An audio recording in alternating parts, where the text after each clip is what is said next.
Ay, na lang. Hindi na lang mga damit-damit eh. Ewan ko ba't nagkaayawan. Galingan ng pagbabayo. Ang bayo. May kamay ko. Kaya nga.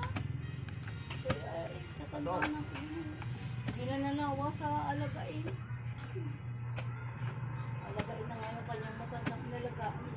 Yung kanyang aasawahin, alagain pa din. Sino? Tapos ang kanyang asawa yung nalagaan din yun. Eh, matay na nga. Patay na. Hindi, sabi ko nga hindi na nanawa sa alagain.